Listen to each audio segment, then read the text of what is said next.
মধ্যপ্রাচ্যের আকাশ যেন হঠাৎ করে যুদ্ধের আগুনে জ্বলতে শুরু করছে। একের পর এক ব্যালিস্টিক মিসাইলের গর্জনে কেঁপে উঠছে পুরো অঞ্চল। ইরানের সর্বোচ্চ নেতা আয়াতুল্লাহ আলী খামেনির হত্যার পর পরিস্থিতি দ্রুত নতুন মোড় নিয়েছে। তেহরান ঘোষণা দিয়েছে প্রতিশোধের, আর সেই প্রতিশোধের অংশ হিসেবে শুরু হয়েছে বড় ধরনের সামরিক অভিযান, যার নাম দেওয়া হয়েছে অপারেশন ট্রু প্রমিস 4।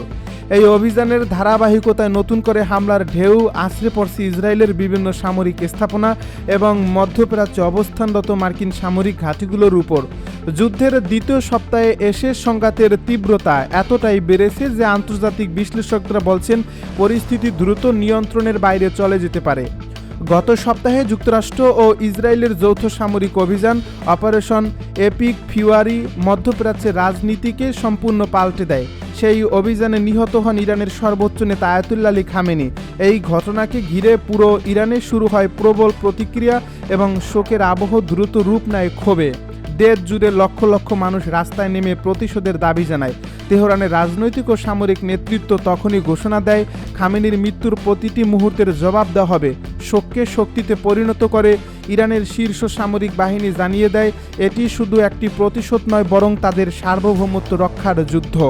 ইরানের এলিট বাহিনী এবং বিপ্লবী গার্ডের উচ্চপদস্থ কর্মকর্তারা স্পষ্ট ভাষায় বলেছেন, খামেনির রক্তের প্রতিটি বিন্দুর হিসাব নেওয়া হবে। তাদের দাবি, এখন পর্যন্ত যে হামলা চালানো হয়েছে তা কেবল শুরু মাত্র। সামনে আরও কঠোর এবং বড় ধরনের সামরিক জবাব আসতে পারে।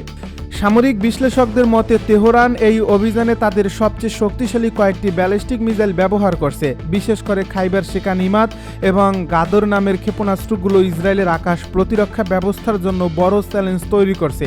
প্রায় 2000 কিলোমিটার পাল্লার এই মিসাইলগুলো অত্যন্ত দ্রুত গতিতে উড়ে গিয়ে নির্দিষ্ট লক্ষ্যবস্তুতে আঘাত হানতে সক্ষম। ইসরায়েলের প্রতিরক্ষা বাহিনী দাবি করছে তাদের আয়রন ডোম এবং ডেভিড সিলিং প্রতিরক্ষা ব্যবস্থা বেশ কয়েকটি মিসাইল প্রতিহত করতে সক্ষম হয়েছে। তবে একই সঙ্গে স্বীকার করা হয়েছে যেসব হামলা ঠেকানো সম্ভব হয়নি, কয়েকটি মিসাইল গুরুত্বপূর্ণ সামরিক ঘাঁটির কাছে বিস্ফোরিত হয়েছে বলে খবর পাওয়া গেছে। এর ফলে দেশ জুড়ে সাইরেন বেজে উঠছে এবং সাধারণ মানুষকে নিরাপদ আশ্রয়ে যাওয়ার নির্দেশ দেওয়া হয়েছে। তেল আবিব, হাইফা এবং দক্ষিণাঞ্চলের কয়েকটি শহরে আতঙ্কিত ছড়িয়ে পড়ছে। এদিকে পাল্টা হামলা শুরু করছে যুক্তরাষ্ট্র ও ইসরায়েলও। ইরানের রাজধানী তেহরান এবং আশপাশের বিভিন্ন সামরিক স্থাপনায় একের পর এক বিমান হামলার খবর পাওয়া যাচ্ছে। বিশেষ করে জ্বালানি অবকাঠামো এবং তেল সংরক্ষণাগারগুলোকে লক্ষ্যবস্তু করা হয়েছে বলে একাধিক আন্তর্জাতিক গণমাধ্যম জানিয়েছে। কয়েকটি বড় তেল ডিপুতে আগুন লাগার পর আকাশে ঘন কালো ধোঁয়ার স্তর তৈরি হয়েছে, যা দূর থেকে স্পষ্ট দেখা যাচ্ছে। স্থায়ী বাসিন্দারা জানিয়েছেন বিস্ফোরণের শব্দে পুরো এলাকা কেঁপে উঠছে এবং রাতের আকাশ লাল আগুনে আলোকিত হয়ে উঠছে। যুদ্ধের এই উত্তেজনা ইতিমধ্যেই বিশ্ব জ্বালানি বাজারেও বড় প্রভাব ফেলতে শুরু করছে। মধ্যপ্রাচ্য বিশ্বের অন্যতম প্রধান তেল উৎপাদন অঞ্চল হওয়ায় এখানকার যে কোনো সংঘাত সরাসরি বিশ্ব অর্থনীতিতে প্রভাব ফেলে। বিশ্লেষকদের মতে যদি এই যুদ্ধ আরও বিস্তৃত হয় এবং তেল সরবরাহে বিঘ্ন ঘটে, তাহলে বিশ্ববাজারে তেলের দাম দ্রুত বেড়ে যেতে পারে। ইতিমধ্যে কয়েকটি আন্তর্জাতিক বাজারে অপরিশোধিত তেলের দাম বেড়ে যাওয়ার ইঙ্গিত দেখা যাচ্ছে। সংঘাত এখন আর শুধু ইরান ও ইসরায়েলের মধ্যে সীমাবদ্ধ নেই। যুদ্ধের ঢেউ ছড়িয়ে পড়ছে পুরো মধ্যপ্রাচ্যে। কাতার, সংযুক্ত আরব আমিরাত, বাহরাইন এবং কুয়েতের আকাশেও সতর্কতামূলক সাইরেন বেজে উঠছে। এসব দেশের আকাশ প্রতিরক্ষা ব্যবস্থা সর্বোচ্চ সতর্কতায় রাখা হয়েছে। সামরিক ঘাঁটি এবং গুরুত্বপূর্ণ অবকাঠামোগুলোকে ঘিরে নিরাপত্তা জোরদার করা হয়েছে। কুয়েতের প্রতিরক্ষা সূত্র জানিয়েছে গত 24 ঘন্টায় অন্তত 3টি ব্যালিস্টিক মিসাইল আকাশেই ধ্বংস করা হয়েছে। তবে সব হামলা প্রতিহত করা সম্ভব হয়নি বলে স্থানীয় সূত্র জানা গেছে। এর ফলে পুরো অঞ্চলে উদ্বেগ আরও বেড়ে গেছে। মধ্যপ্রাচ্যের বেশ কয়েকটি দেশ তাদের আকাশসীমা আংশিকভাবে বন্ধ ঘোষণা করেছে এবং বেসামরিক বিমান চলাচলের সতর্কতা জারি করা হয়েছে। আন্তর্জাতিক এয়ারলাইন্সগুলো কিছু রুট পরিবর্তন করছে বলে জানা গেছে, কারণ যুদ্ধের পরিস্থিতিতে আকাশপথের নিরাপত্তা বড় একটি প্রশ্ন হয়ে দাঁড়িয়েছে। সৌদি আরবেও এই সংঘাতের সরাসরি প্রভাব পড়ছে। দেশটির আকাশসীমায় একটি প্রজেক্টাইল আঘাত হানার ঘটনায় অন্তত 2 জন নিহত হয়েছেন বলে প্রাথমিকভাবে জানা গেছে।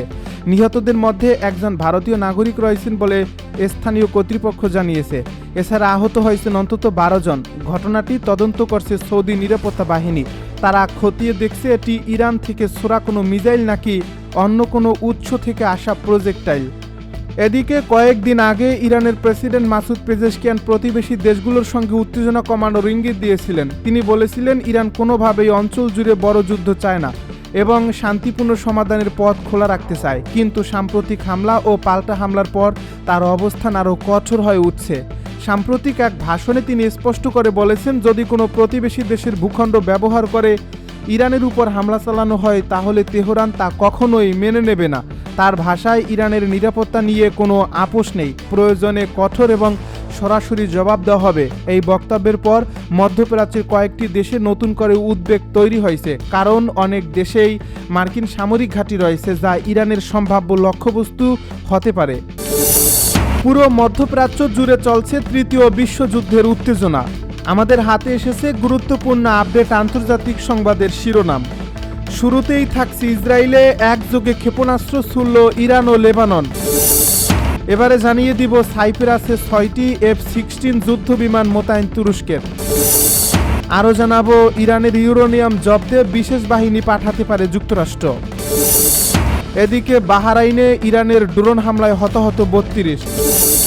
এবারে থাকছে ইরাকে মার্কিন ঘাঁটি নিশানা করে ড্রোন হামলা। আরও জানাবো প্রশান্ত মহাসাগরে মার্কিন হামলায় 6 জন নিহত। সব শেষে জানিয়ে দিব লেবাননে অবৈধভাবে সাদা ফসফরাস ব্যবহার করছে ইসরায়েল। ইসরায়েলে একযোগে ক্ষেপণাস্ত্র ছুড়ল ইরান ও লেবানন। ইসরায়েলকে লক্ষ্য করে একযোগে ক্ষেপণাস্ত্র নিক্ষেপ করেছে ইরান ও লেবানন। ইরানের আধা সরকারি সংবাদ সংস্থা তাসনিম এ তথ্য জানিয়েছে। এই প্রতিবেদনে বলা হয়েছে, সমন্বিত এই হামলায় অধিকৃত এলাকায় অবস্থিত ইসরায়েলের বিভিন্ন অবস্থানকে লক্ষ্য করা হয়। যুক্তরাষ্ট্র ও ইসরায়েলের ইরানে হামলার পর মধ্যপ্রাচ্যের পরিস্থিতি আরও উত্তপ্ত হয়ে উঠেছে। এর জবাবে ইরান ও তাদের মিত্ররা হামলা বাড়িয়েছে, এর ফলে আঞ্চলিক সংঘাত আরও তীব্র আকার ধারণ করছে। এদিকে এই সংঘাতের মধ্যে দক্ষিণ লেবানন থেকেও রকেট ছুড়েছে লেবাননের সশস্ত্র গোষ্ঠী হিজবুল্লাহ।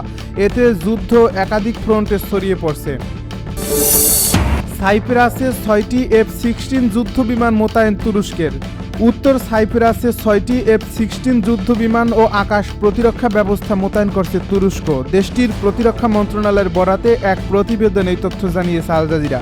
তুর্কি প্রতিরক্ষা মন্ত্রণালয় জানিয়েছে, অঞ্চলের সাম্প্রতিক পরিস্থিতির পরিপ্রেক্ষিতে 6টি F-16 যুদ্ধ বিমান ও আকাশ প্রতিরক্ষা ব্যবস্থা উত্তর সাইপ্রাসে মোতায়েন করা হয়েছে। এই মন্ত্রণালয়ের বিবৃতিতে বলা হয়েছে, প্রয়োজনে ভবিষ্যতে পরিস্থিতি অনুযায়ী আরও পদক্ষেপ নেওয়া হবে। ইরানের ইউরেনিয়াম জব্দে বিশেষ বাহিনী পাঠাতে পারে যুক্তরাষ্ট্র। মার্কিন প্রেসিডেন্ট ডোনাল্ড ট্রাম্প বলেছেন, প্রয়োজন হলে ইরানের সমৃদ্ধ ইউরেনিয়াম জব্দ করতে যুক্তরাষ্ট্র বিশেষ বাহিনী পাঠাতে পারে। তিনি জানান, এ বিষয়ে সব ধরনের বিকল্প খোলা রাখা হয়েছে। মার্কিন সংবাদ মাধ্যম এবিসি নিউজকে দেওয়া এক সাক্ষাৎকারে ট্রাম্প বলেন, ইরানের পারমাণবিক কর্মসূচি ঠেকাতে যুক্তরাষ্ট্র প্রয়োজনীয় পদক্ষেপ নিতে প্রস্তুত। যুক্তরাষ্ট্রের এক জ্যেষ্ঠ কর্মকর্তা দাবি করছেন, ইরান চাইলে 10 দিনের কম সময়ে অস্ত্রমানের পারমাণবিক উপাদান তৈরি করতে পারে। এই ইউরেনিয়ামের বড় অংশ নাতাঞ্জ, ফর্দ ও ইস্পাহান পারমাণবিক স্থাপনা সংরক্ষিত রয়েছে বলে ধারণা করা হচ্ছে। এই পরিস্থিতিতে ট্রাম্প বলেন, প্রয়োজনে ওই ইউরেনিয়াম জব্দ করতে যুক্তরাষ্ট্র বিশেষ কমান্ডো বাহিনী পাঠানোর বিষয়েও বিবেচনা করছে। তার ভাষায় সব বিকল্পই খোলা আছে। যুদ্ধ কতদিন চলবে এ বিষয়ে ট্রাম্প নির্দিষ্ট সময় বলেননি, তবে তিনি দাবি করেন যুক্তরাষ্ট্রের বাহিনী পরিকল্পনার তুলনায় এগিয়ে আছে। গত সপ্তাহে তিনি ধারণা দিয়েছিলেন, এই সংঘাত 4 থেকে 5 সপ্তাহ পর্যন্ত চলতে পারে।